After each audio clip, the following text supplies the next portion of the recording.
Bonjour, l'objectif de cette vidéo est d'apprendre à résoudre un exercice sur la réfraction, phénomène qui correspond à un changement de direction, une déviation de la lumière, lorsqu'elle passe d'un milieu transparent à un autre. Je vous propose de résoudre cet exercice. La lumière passe de l'air dans la glycérine, trouvez son indice de réfraction.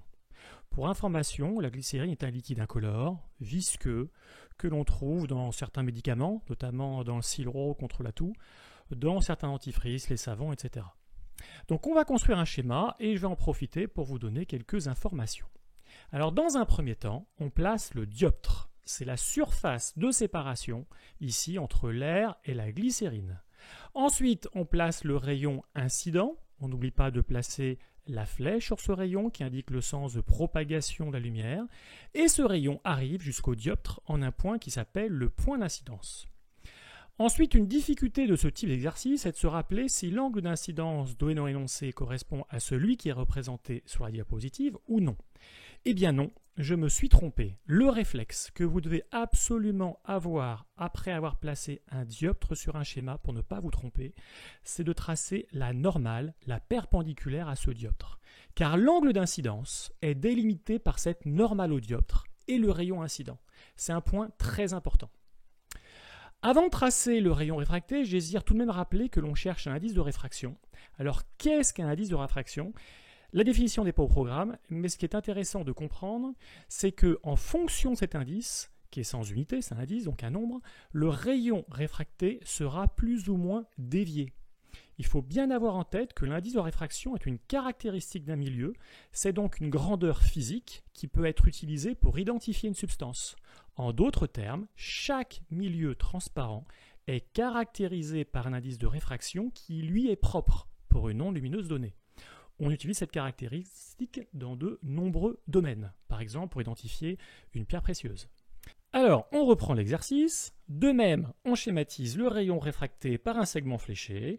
L'angle de réfraction est délimité par la normale au dioptre, toujours, et cette fois-ci, le rayon réfracté.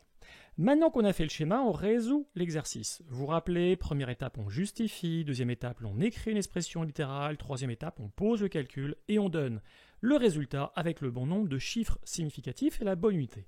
Alors, qu'est-ce qu'on écrit dans un premier temps? La deuxième loi de Snell-Descartes, qui dit que l'indice de réfraction du milieu incident, ici l'air, multiplié par le sinus de l'angle d'incidence, est égal à l'indice de réfraction du milieu dans lequel il y a réfraction, ici la glycérine, multiplié par le sinus de l'angle de réfraction.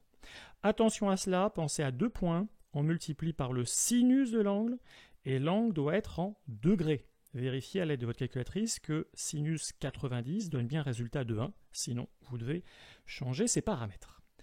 On repère ensuite la grandeur qu'on cherche à déterminer, c'est l'indice de réfraction de la glycérine. Alors on peut écrire N-glycérine égale indice de réfraction de l'air multiplié par sinus I divisé par sinus R. Maintenant, on peut poser le calcul et ensuite, on donne le résultat avec le bon nombre de chiffres significatifs et les bonnes unités. Il n'y en a pas ici et l'exercice est terminé. Alors, avant de clore cette vidéo, j'ai quand même deux points à ajouter. Le premier point, je voudrais évoquer la notion de déviation d'un rayon. Si un rayon n'est pas dévié, s'il n'y avait pas de réfraction, le rayon lumineux continuerait à se propager ainsi. Mais il est dévié. Alors, entre ces deux rayons, quel est celui qui est le plus dévié? Alors, je ne voudrais pas que vous fassiez d'erreur, c'est celui qui possède toujours l'angle de déviation le plus grand, c'est-à-dire ici, le rayon qui est en gris. L'angle en gris est plus grand que l'angle en bleu. Alors, attention, le rayon dévié ne peut se situer que dans le quart de plan situé à l'opposé de celui qui contient le rayon incident. Il peut être dévié en s'éloignant de la normale, comme ici, mais on le trouvera toujours dans le quart de plan opposé à celui qui contient le rayon incident. Imaginons cette situation, celle d'un plongeur qui est donc sous l'eau, qui envoie avec sa lampe torche un faisceau lumineux à la surface de l'eau. Vous avez trouvé dans quel quart de plan va être situé l'angle de réfraction? Alors je donne la réponse, dans le quart de plan situé en haut à droite. Je passe au deuxième et dernier point de cette vidéo qui est une notion un peu plus délicate. Si vous ne retenez pas, ce n'est pas grave, c'est juste pour vous aider dans certains exercices à tout de suite repérer si le rayon réfracté est plus proche ou plus loin de la normale que le rayon incident. Je vais garder le schéma précédent pour l'utiliser comme exemple. Un peu de mathématiques. Quand dans une égalité on a le produit de deux nombres écrits à gauche et à droite du signe égal, vous pouvez remarquer en bas de la diapo. Si l'un des nombres à gauche du signe égal est plus petit qu'un des nombres placés à droite, alors nécessairement, l'autre nombre situé à gauche du signe égal est plus grand que l'autre chiffre ou nombre situé à droite. Bien, 3 est plus petit que 6, donc nécessairement 4 est plus grand que 2 pour avoir cette fameuse égalité. Alors, on applique cette notion à la deuxième loi de Snell-Descartes. Comparons les indices de réfraction. L'indice de réfraction de l'eau est plus grand que l'indice de réfraction de l'air. Donc, sinus I est plus petit que sinus R. Donc, I est plus petit que R.